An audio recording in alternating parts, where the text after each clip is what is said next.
ബഹുജന പ്രതിരോധ സദസ്സിൽ കോടിയേരി ബാലകൃഷ്ണൻ സംസാരിക്കുകയാണ്. കോൺഗ്രസും ബിജെപിയും ഇപ്പോൾ നമ്മുടെ വിദ്യാർത്ഥി പ്രസ്ഥാനത്തെ തകർക്കണം എന്ന ലക്ഷ്യത്തോടു കൂടിയിട്ടുള്ള പ്രവർത്തനത്തിൽ ഏർപ്പെട്ടിരിക്കുകയാണ്. എവിടെയെല്ലാം SFIക്ക് ശക്തമായ പ്രവർത്തനമുണ്ടോ അവിടെയെല്ലാം SFIക്കെതിരെ അപകീർത്തികരമായ വാർത്തകൾ പ്രസിദ്ധീകരിക്കുക, SFI സഖാക്കളെ ബഹുജന മധ്യത്തിൽ അപകീർത്തിപ്പെടുത്തുക, SFIയുടെ പേരിൽ കള്ളപ്രചാരം നടത്തുക, ഇതൊക്കെ ഇപ്പൊ തുടർച്ചയായി നടന്നുകൊണ്ടിരിക്കുകയാണ്. SFI അക്രമകാരികളാണെന്ന് ചിത്രീകരിക്കുക. അങ്ങനെ അക്രമകാരികളാണെന്ന് ചിത്രീകരിച്ച് വിദ്യാർത്ഥി സമൂഹത്തിനിടയിൽ നിന്ന് SFIയെ ഒറ്റപ്പെടുത്താൻ കഴിയുമോ എന്നാണ് ഇപ്പോൾ നടത്തിക്കൊണ്ടിരിക്കുന്ന പ്രചരണത്തിന്റെ ഉദ്ദേശം. എന്നിട്ട് ഈ കോളേജുകളിലൊക്കെ ABVPയെ പ്രതിഷ്ഠിക്കുക, അല്ലെങ്കിൽ ക്യാമ്പസ് ഫ്രണ്ടിനെ പ്രതിഷ്ഠിക്കുക. വർഗീയ ശക്തികൾ വിദ്യാർത്ഥി രംഗത്ത് പിടിമുറുക്കുക എന്നതാണ് ഒരു ഭാഗത്ത് RSSഉം മറുഭാഗത്ത് ജമാഅത്തെ ഇസ്ലാമി ഉൾപ്പെടെയുള്ള സംഘടനകളും ആസൂത്രിതമായൊരു പ്രവർത്തനമാണ് നടത്തിക്കൊണ്ടിരിക്കുന്നത്. ഇരു വർഗീയ ശക്തികളും വിദ്യാർത്ഥി രംഗത്ത് കേന്ദ്രീകരിക്കുകയാണ്. എവിടെയെല്ലാം പുരോഗമന പ്രസ്ഥാനം ശക്തിപ്പെടുന്നുണ്ടോ അവിടെ പുരോഗമന പ്രസ്ഥാനത്തെ തകർക്കാൻ വർഗീയതയാണ് ഉപയോഗിക്കുന്നത്, ജാതി വികാരമാണ് ഉപയോഗിക്കുന്നത്. SFIയിൽ എല്ലാ മതത്തിൽപ്പെട്ട വിദ്യാർത്ഥികളുമുണ്ട്, എല്ലാ സമുദായത്തിൽപ്പെട്ട വിദ്യാർത്ഥികളുമുണ്ട്. സാമുദായിക മതപരിഗണനകളില്ലാതെ മതനിരപേക്ഷതയുടെ പ്രതീകമാണ് നമ്മുടെ ഇന്നത്തെ ക്യാമ്പസുകൾ. ഒരു പാത്രത്തിൽ നിന്ന് ഭക്ഷണം ഒന്നിച്ചിരുന്ന് ജാതി പരിഗണനകളില്ലാതെ ഭക്ഷണം കഴിക്കുന്ന സ്ഥലങ്ങൾ നിങ്ങൾ കാണണമെങ്കിൽ കോളേജ് ക്യാമ്പസുകളിൽ പോകണം. കോളേജുകളോടനുബന്ധിച്ച ഹോസ്റ്റൽ പോയാൽ നമുക്കിത് കാണാം. ഏത് മതത്തിൽപ്പെട്ടവനാണ്, ഏത് ജാതിയിൽപ്പെട്ടവനാണെന്നുള്ള വ്യത്യാസമില്ലാതെ ഒരു കുപ്പിയിലെ വെള്ളമെടുത്ത് 5-6 വിദ്യാർത്ഥികൾ ഒന്നിച്ചിരുന്ന് ജാതി പരിഗണനകളില്ലാതെ വെള്ളം കുടിക്കുന്ന കാഴ്ച അത് നമ്മൾ ക്യാമ്പസുകളിൽ കാണുന്ന ഒരു പ്രത്യേകതയാണ്. ഇത് SFIയുടെ ഏറ്റവും വലിയ ഒരു അടിത്തറയാണ്. ഇത് തകർത്ത് ഇങ്ങനെ ഉള്ള വിദ്യാർത്ഥികളെ ജാതിയുടെ പേരിലും മതത്തിന്റെ പേരിലും വേർതിരിച്ച് മതനിരപേക്ഷ പ്രസ്ഥാനമായ SFIയെ തകർക്കുക എന്നതാണ് ഈ പ്രചരണം വഴി അവർ ലക്ഷ്യമിട്ടുകൊണ്ടിരിക്കുന്നത്. അതിൻ്റെ പേരിൽ വിദ്യാർത്ഥികളെ മത ധ്രുവീകരണത്തിലേക്ക് എത്തിക്കാനുള്ള നീക്കം RSSഉം ജമാഅത്തെ ഇസ്ലാമി ഉൾപ്പെടെയുള്ള മറ്റ് സംഘടനകളും ചേർന്ന് കോളേജുകളിൽ കേന്ദ്രീകരിച്ച് നടത്തിക്കൊണ്ടിരിക്കുകയാണ്. ഇത് ആപൽക്കരമായൊരു നീക്കമാണ്. ഇത് വളരാൻ അനുവദിച്ചാൽ ജനാധിപത്യത്തിന് നാളെ ഭീഷണിയായിരിക്കും. നമ്മുടെ നാട്ടിൽ നിലനിൽക്കുന്ന മതനിരപേക്ഷതയ്ക്കും ജനാധിപത്യത്തിനും വെല്ലുവിളിയാണ് ഈ വർഗീയ ശക്തികളുടെ ഈ പ്രവർത്തനം. വർഗീയ ശക്തികളെ ക്യാമ്പസിൽ നിന്ന് തുടച്ചു നീക്കണം.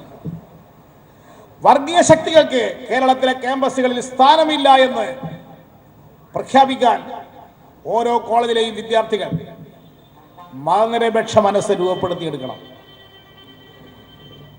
ABVP വളർന്നു വന്നാൽ എന്താണ് സംഭവിക്കുക? അതാണ് ഡൽഹിയിൽ നാം കണ്ടുകൊണ്ടിരിക്കുന്നത്.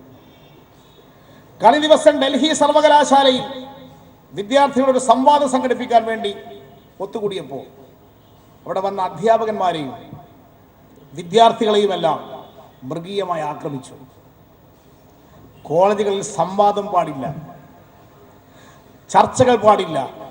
അതാണ് RSS നിയന്ത്രിക്കുന്ന ABVP സ്വീകരിച്ചിരിക്കുന്ന സമീപനം. ആ ABVP നടത്തിയ അക്രമത്തിൽ പ്രതിഷേധിച്ചുകൊണ്ട് ഒരു വിദ്യാർത്ഥിനി, സർവകലാശാലയിലെ വിദ്യാർത്ഥിനി, കാർഗിൽ യുദ്ധത്തിൽ മരിച്ച ധീര രക്തസാക്ഷിയുടെ ജവാന്റെ സിംഗിന്റെ മകൾ ഒരു കൗൾ ABVP അക്രമത്തെ പ്രതിഷേധിച്ചുകൊണ്ട് അവർ സോഷ്യൽ മീഡിയയിൽ ഒരു ഫേസ്ബുക്ക് പോസ്റ്റ് ഇട്ടു. ആ വിദ്യാർത്ഥിനിയെ ബലാത്സംഗം ചെയ്യുമെന്നാണ് ABVP പ്രഖ്യാപിച്ചത്. നീ ഇങ്ങനെ ABVPക്കെതിരെ പ്രചാരബലം ചെയ്താൽ നിന്നെ ഞങ്ങൾ ബലാത്സംഗം ചെയ്യും. ഡൽഹിയിൽ നേരത്തെ ബലാത്സംഗം ചെയ്ത് വധിക്കപ്പെട്ട നിർഭയ എന്നാണ് ആ പെൺകുട്ടിയെ അറിയപ്പെടുന്നത്. പേര് വേറെ പേരാണ്. ആ നിർഭയക്കുണ്ടായ അനുഭവം നിനക്കുണ്ടാകും എന്ന് ആ പെൺകുട്ടിയെ ഭയപ്പെടുത്തി. ABVP സംഘടനയുടെ പേരിൽ വിദ്യാർത്ഥിനിയോട് പറയുന്നു, നിന്നെ ABVP ബലാത്സംഗം ചെയ്യും എന്ന്.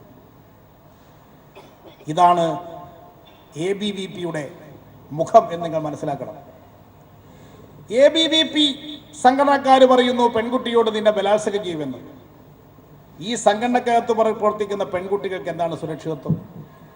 ABVPക്കകത്ത് പ്രവർത്തിക്കുന്ന പെൺകുട്ടികൾക്ക് സുരക്ഷിതത്വമുണ്ടോ? ABVPയെ വിമർശിച്ചു എന്നതിന്റെ പേരിൽ നിന്നെ ബലാത്സംഗം ചെയ്യും എന്ന് പറയുന്ന അവസ്ഥയിലേക്ക് ഫാസിസ്റ്റ് പ്രവണത കടന്നു വന്നില്ലേ? നിന്നെ ഞാൻ അടിക്കും എന്നൊക്കെ പറയുന്ന നമുക്ക് മുൻകാലങ്ങളിൽ കേട്ടിട്ടുണ്ട്. ഇന്നാ ഇത് പോയി. ഒരു സ്ത്രീയുടെ ഏറ്റവും വലിയ അഭിമാനമായിട്ടുള്ള ചാരിത്രത്തെ തന്നെ വെല്ലുവിളിക്കുന്ന വിധത്തിൽ നിന്നെ ബലാത്സംഗം ചെയ്യും ഞങ്ങളെ സംഘടനക്കെതിരായി സംസാരിച്ചാൽ. ഇത് പറഞ്ഞ ആളുകളെ ഇതുവരെ അറസ്റ്റ് ചെയ്യാൻ നരേന്ദ്രമോദിയുടെ സർക്കാർ തയ്യാറായിട്ടുണ്ടോ? ഒരാളെ പോലും അറസ്റ്റ് ചെയ്തിട്ടില്ല. ABVPക്ക് ഡൽഹിയിലെ കോളേജുകളിൽ എന്ത് തെമ്മാടിത്തവും നടത്താൻ അവസരം ചെയ്തു കൊടുത്ത് ഒരു വിദ്യാർത്ഥിനിയെ ബലാത്സംഗം ചെയ്യുമെന്ന് പറയാൻ പോലും അറപ്പില്ലാത്ത സ്ഥിതിയിലേക്ക് കാര്യങ്ങൾ കടന്നു വന്നത് RSSന്റെ തണലിൽ പ്രവർത്തിക്കുന്ന കേന്ദ്രഭരണം ഉപയോഗിച്ചുകൊണ്ട് ABVP നടത്തുന്ന പ്രവർത്തനത്തിന്റെ ഒരു ബീഭത്സമായ മുഖമാണ്. ഈ ABVPയെ SFIക്ക് പകരം കുടിയിരുത്തിയാൽ എന്താണ് സംഭവിക്കുക? SFIയെ ഇല്ലാതാക്കി ABVPയെ പ്രതിഷ്ഠിക്കാനാണ് ആത്യന്തികമായി പ്രചരണത്തിന്റെ ഉദ്ദേശം. അങ്ങനെ വന്നാൽ കേരളത്തിലെ ക്യാമ്പസുകളുടെ അവസ്ഥ എന്തായിരിക്കും? ജനാധിപത്യമില്ലാത്ത ക്യാമ്പസുകളായിട്ട് കേരളത്തിലെ ക്യാമ്പസുകൾ മാറും. ഇന്ന് ABVPക്ക് ഒരു സ്ഥലത്ത് ആധിപത്യം ലഭിച്ച ഒരു കോളേജ് കേരളത്തിലുണ്ട്, തിരുവനന്തപുരത്ത് MG കോളേജ്. അവിടെ ഒരു സംഘം RSSകാർ ആ കോളേജിനകത്ത് ABVPക്കാരെ കുറച്ചാളെ കുടിയിരുത്തി ആ കോളേജ് യൂണിയൻ പിടിച്ചെടുത്ത് ഇപ്പോൾ അവിടെ ഒരു തെരഞ്ഞെടുപ്പിലും ഒരു സംഘടനക്കും പ്രവർത്തിക്കാൻ അവകാശമില്ല. ആരെങ്കിലും നോമിനേഷൻ കൊടുക്കാൻ പോയാൽ ആ കോളേജിൽ നോമിനേഷൻ കൊടുക്കാൻ കഴിയില്ല. ഒരു സ്ഥലത്ത് ABVP വന്നാൽ പിന്നെ ആ പ്രദേശത്ത് ഒരു സംഘടനയും പ്രവർത്തന സ്വാതന്ത്ര്യമില്ല. MG കോളേജ് പോലുള്ള അവസ്ഥ കേരളത്തിൽ ഉണ്ടാക്കുകയാണ് RSS ഉദ്ദേശിക്കുന്നത്. ഇവിടെ ക്യാമ്പസ് ഫ്രണ്ടും മറ്റും SFIക്കെതിരായിട്ട് ആയുധമെടുക്കാൻ വേണ്ടി വന്നിരിക്കുന്ന ആളുകൾ ഹിന്ദു ഭീകര സംഘടനകൾക്കും ഒരേ ലക്ഷ്യമാണുള്ളത്. അത് ഇടതുപക്ഷത്തെ ഇല്ലാതാക്കുക, ക്യാമ്പസുകളിൽ SFI ഇല്ലാതാക്കുക എന്നുള്ളതാണ്. ഈ ലക്ഷ്യം നേടാൻ ഓരോ കോളേജുകളെയും അവർ അവസരം പാർത്തിരിക്കുകയാണ്. അതിൻ്റെ പേരിൽ എന്തെങ്കിലും ഒരു കഥയുണ്ടാക്കി പ്രശ്നങ്ങൾ ഉണ്ടാക്കുക എന്താണ് ഇപ്പോൾ നടന്നുകൊണ്ടിരിക്കുന്നത്. തിരുവനന്തപുരം യൂണിവേഴ്സിറ്റി കോളേജിൽ ഒരു കഥയുണ്ടാക്കി. കാരണം ആ യൂണിവേഴ്സിറ്റി കോളേജ് SFIയുടെ ശക്തി കേന്ദ്രമാണ്.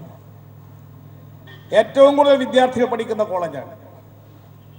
ആ കോളേജിലെ ഏറ്റവും നല്ല വിദ്യാർത്ഥികൾ, കൂടുതൽ മാർക്ക് വാങ്ങുന്ന വിദ്യാർത്ഥികളെല്ലാം SFIക്കകത്താണുള്ളത്. ആ കോളേജിൽ നിന്ന് എങ്ങനെയെങ്കിലും SFI ഇല്ലാതാക്കണം.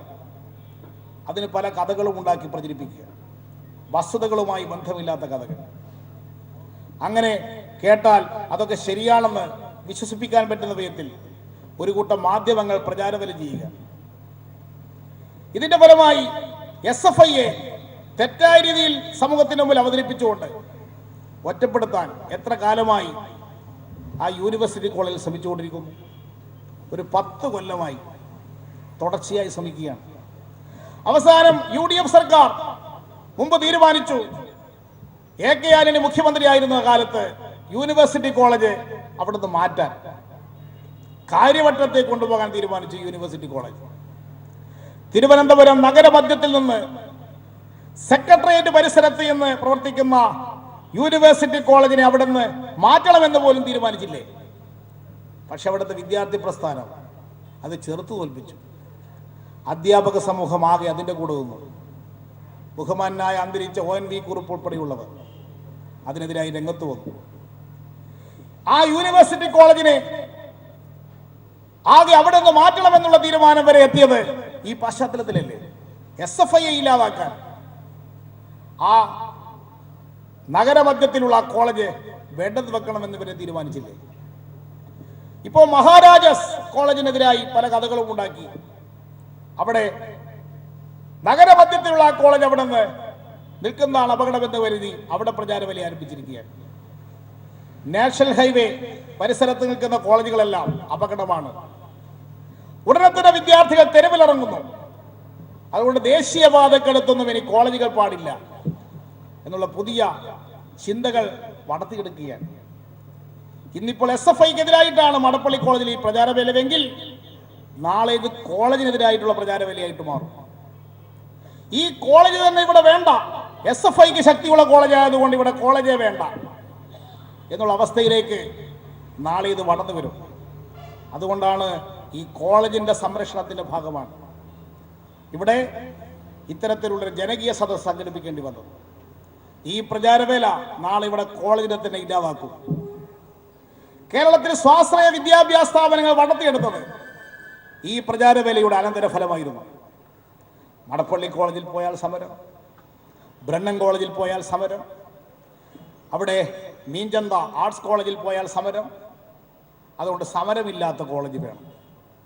എല്ലാ സ്ഥലത്തും സ്വാശ്രയ കോളേജ് തുടങ്ങി. എഞ്ചിനീയറിംഗ് കോളേജ് നാട് നീളെ എഞ്ചിനീയറിംഗ് കോളേജായി. ഇപ്പോൾ അവസ്ഥ എന്താണ്? ആരെങ്കിലും തൻ്റെ കുട്ടിയെ സ്നേഹിക്കുന്ന ഒരു രക്ഷിതാവ് ഇത്തരം സ്വാശ്രയ കോളേജിൽ എന്തെങ്കിലും ഗതിയുണ്ടെങ്കിൽ ഇനി കുട്ടികളെ കൊണ്ടുപോയി ചേർക്കുമോ? എന്താണിപ്പോൾ സ്വാശ്രയ കോളേജുമായി ബന്ധപ്പെട്ട് പുറത്തു വന്ന വാർത്ത? അവിടെ കണ്ടില്ലേ, പേര് നല്ല പേരാണ്, നെഹ്റു കോളേജ്. പേര് കേട്ടാൽ നെഹ്റു. അവിടെ ചെന്നോക്കുമാര ഗോഡ്സെ, പേര് നെഹ്റുവാണ്, മാനേജ്മെന്റ് ഗോഡ്സെ. അവിടെയല്ലേ വിദ്യാർത്ഥികളെ പിടിച്ചുകൊണ്ടു പോവുക, ഇടി കൊടുക്കുക. രാവിലെ ചെന്ന് കഴിഞ്ഞാൽ അവിടെ ഒരു ആളുണ്ട് പോലും, ഈ ഇരിക്കുന്ന ഒരു വിദ്വാൻ, അവൻ കുട്ടികളുടെ താടി ഒന്ന് തടവി നോക്കും. ആ, ഇന്ന് താടി പഠിച്ചിട്ടില്ലല്ലേ? വൈകുന്നേരമാകുമ്പോൾ ഫൈൻ അടക്കണം. എത്ര? 500 രൂപ ഫൈൻ. ബഹുജന പ്രതിരോധ സദസ്സിൽ സംസാരിക്കുകയായിരുന്നു കോടിയേരി ബാലകൃഷ്ണൻ. തത്സമയ സംപ്രേഷണമാണ് നമ്മൾ കണ്ടത്.